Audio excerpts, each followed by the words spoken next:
Hello and welcome to the Feck It Fun, Fabulous and Free Eating Disorder Recovery podcast. I'm Helly and I'm here to provide regular bursts of information and inspiration, some neuroscience applicable to eating disorder recovery, perhaps a few rants, but otherwise lots of positivity with a bit of a feck it attitude, some fun and a sprinkling of fabulousness to help everyone find freedom in recovery. Hi everyone, how's it going? I hope everybody is doing okay out there and having a really good time at bashing eating disorders out of their lives and building free futures which don't have anything to do with addiction to energy deficit in their lives any longer. So I'm Helly, this is the Feck It Fun, Fabulous and Free Eating Disorder Recovery podcast that you're listening to. And in recent episodes, I've been talking a lot about my take on eating disorders now, which is that they are an addiction to energy deficit. And in the last episode, I covered what an abstinence approach to overcoming a restrictive eating disorder and an addiction to energy deficit might involve, and why that approach can be one of the most effective methods to overcome an eating disorder. But this episode is going to talk about the alternative to going for an abstinence approach, and instead what could be considered a moderation approach when you're overcoming an addiction or when you're trying to overcome a restrictive eating disorder and that addiction to energy deficit. It can be easy to think that a gradual reduction in engaging in your pursuit of energy deficit and in giving up the eating disorder behaviours, the restriction and everything else entailed within the eating disorder. It'd be easy to think that it would be an easier way to go about it with a moderation method. But actually, using a moderation approach can actually be harder than using an abstinence approach. And that's because when you continue to use the eating disordered behaviours, even if that's in a reduced capacity, it's really effectively the same as still taking your drug and still getting a fix of that drug. Once your brain has sampled another taste of your drug of energy deficit each time, the brain circuits pursuing the addictive behaviours will spark back into life, and your brain will automatically try to pursue it much further. And alongside that, the resulting dopamine response that you get each time you get that fix from your drug of energy deficit, that little dopamine spike is also going to create powerful cravings for even more. They call dopamine the molecule of more because when dopamine is released, it makes you want more of whatever caused that release of it. And those urges then for more can be very, very powerful. And so these two factors, the dopamine and you're lighting up the brain circuits when you do engage in an eating disorder behaviour, even if it's in a reduced capacity, those two factors will make it much harder to engage in the behaviours in a reduced way when you compare it to aiming to just stop them. And attempting moderation also comes with a greater risk that your brain will find other ways to still get its fix in ways that look like reduced engagement in the eating disorder behaviours, but which really aren't. So examples of this can be that you've decided to eat more, but as you were using a moderation approach rather than giving up all restriction, you find that you are eating more frequently, but when you take a step back and look at what you're eating over the day, it's actually of no or very little difference to how much your intake was before. But I get it. I do know, I've been there, I do know that for some, and often giving up everything in one go is not something that you feel ready to do.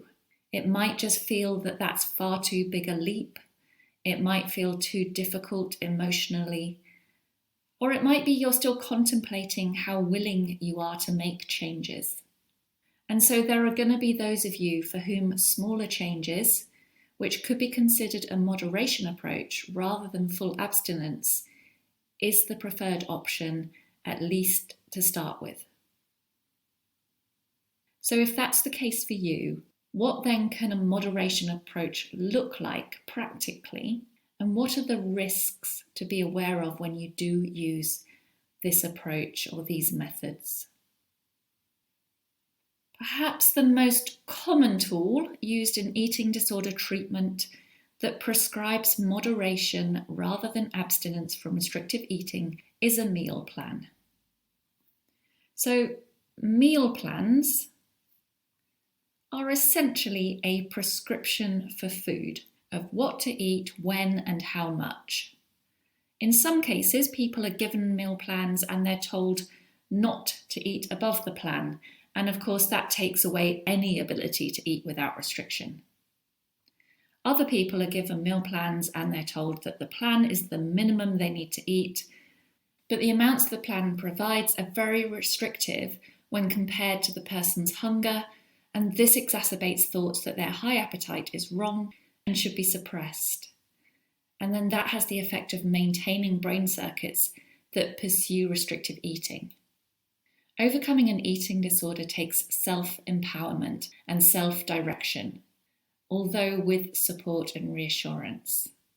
Meal plans can prevent a person developing their own sense of empowerment to overcome the eating disorder. A lot of people compare meal plans to learning how to ride a bike with stabilizers, or perhaps you might call them training wheels. To me, it's nothing at all like riding a bike with stabilizers and learning how to ride a bike in that way. Meal plans are actually more comparable to being the backseat passenger on a bike while someone else is doing the riding of it.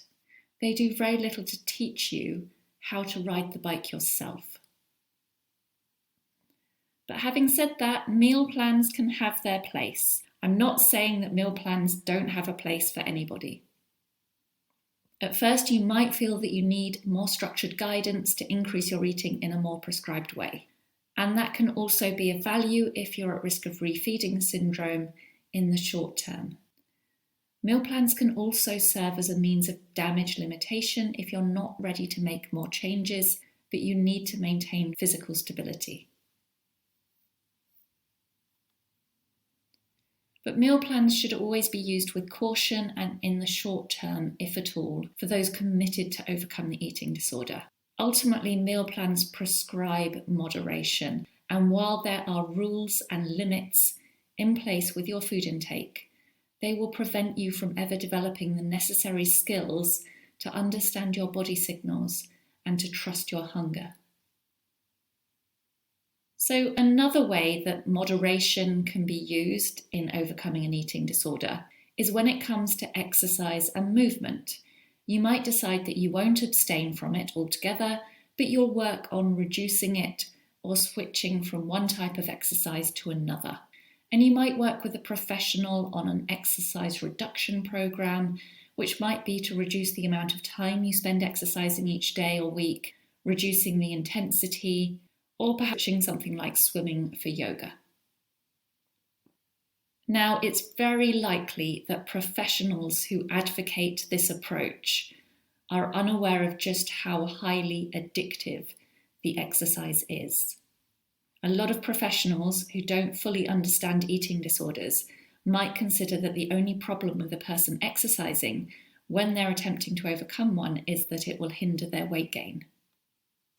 But of course, continuing to exercise, even in moderated amounts, doesn't help with brain reprogramming in the most effective ways.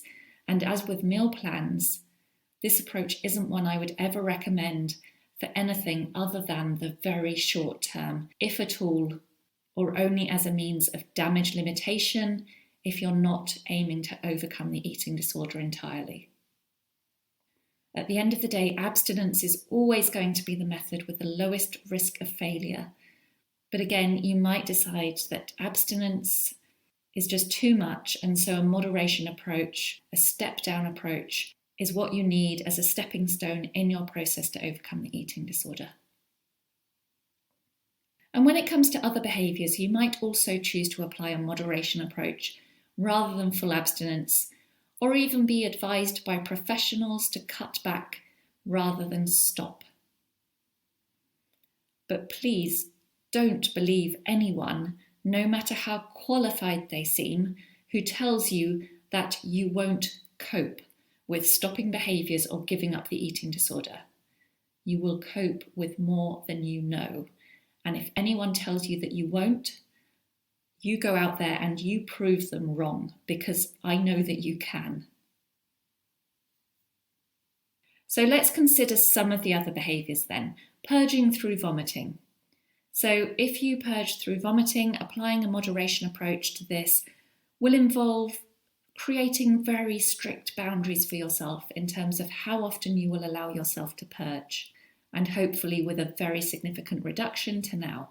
And then you'll need to find barriers that will prevent you from engaging in purging behaviours outside of those times to ensure that the behaviours do reduce and don't re-escalate.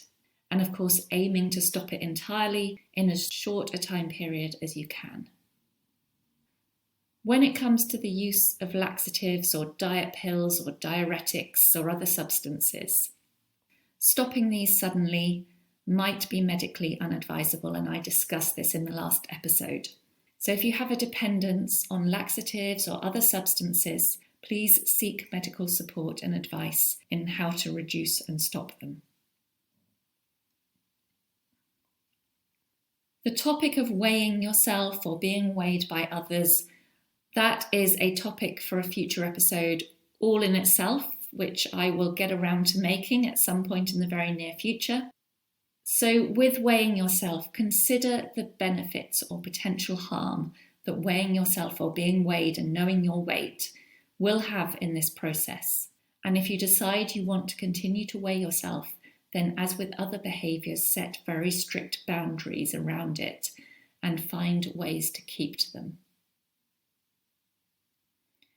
And then when it comes to calorie counting or tracking other numbers, tracking macros, tracking steps, whatever else it is that you choose to track or look at the numbers of, abstaining from any numbers is recommended as, the gold standard as you give up restriction, as you give up the eating disorder. But if stopping suddenly just seems too big a leap, then moderation might look like setting boundaries, such as only allowing yourself to count once a day, or if you usually write the numbers down or use a Fitbit tracker or anything like that, then stop using those. And then there's also the behaviours that stem from food obsession. So food obsession is in part a natural response of your brain to being in a malnourished state. But the more you engaged in these behaviours and the more reward your brain deemed from them, the more habitual they became over time. And to an extent, those behaviours will reduce naturally as you eat more and become energy balanced. But there'll also be unwiring and rewiring work to do around those behaviours as well. So if, for example, you look at recipes frequently, or you follow food porn accounts on social media, or you spend more time than an average person in supermarkets, and you want to apply a moderation rather than abstinence approach to stopping yourself doing these things, then again, set boundaries. Decide you'll only look up recipes when you absolutely need to, and no more than once a week. You'll reduce the number of food porn accounts you follow and only scroll through social media for a certain amount of time a day. And you'll only visit the supermarket just once or twice a week and buy large amounts all at once. Overall, applying a moderation approach to the process of reprogramming your brain from an eating disorder will only ever take you so far. With a moderation approach, there is a real risk of getting trapped in a life of moderation, still having to work hard to control your behaviours each day, which ultimately maintains a negative impact on your life. And that's what can happen when people hit what is commonly thought of as quasi-recovery. And again, that's a topic for another episode. Or if you do want to understand more about quasi-recovery, or what I call a life trapped in moderation, then please pick up a copy of Addicted to Energy Deficit and you can read the whole chapter about that.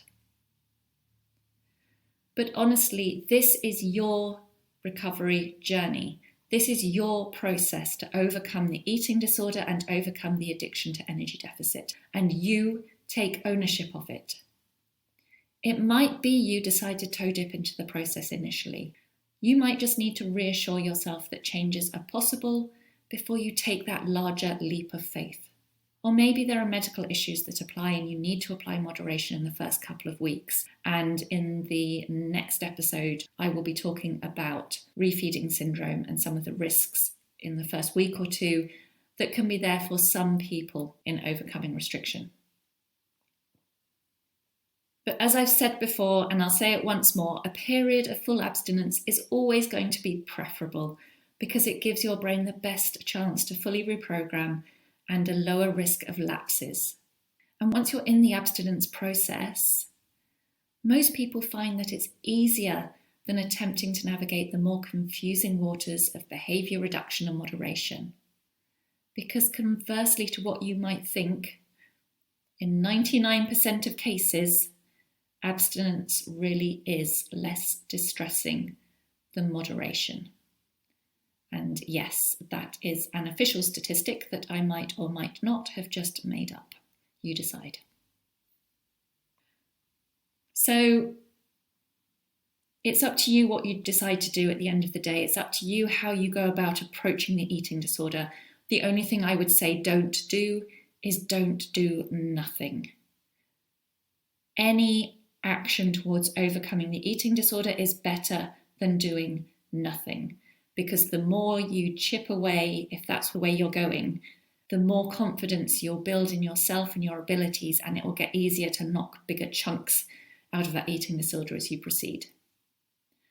But always aim to bash as hard as you can, because I believe that you can, and I know you have the strength and the courage and the determination and the will to get through this. So there's a lot more information about all of this and so much more in my book, Addicted to Energy Deficit, a neuroscience-based guide to restrictive eating disorders, and you can buy that now. And the other thing to tell you is that my second book, which is a handbook to accompany the first book, is going to be published in August, so anytime now. And that book is called Aiming for Overshoot. So I think you can imagine the tone of the book and the advice that it might include. But I'm quite excited to share it with you because I really hope that it will help motivate and inspire a lot of you, and it will give you a lot of hints and tips into really how to go about fully overcoming the eating disorder that you are so desperate to be free of. Thanks for listening, everybody. I'll speak to you very soon, and in the meantime, you know what to do. Take care. Bye-bye. Thank you for listening to the Feck It Fun, Fabulous and Free Eating Disorder Recovery podcast. Don't forget, eating disorder recovery doesn't have to be boring and doesn't have to be serious. Now go and grab yourself some food and have a fabulous rest of the day.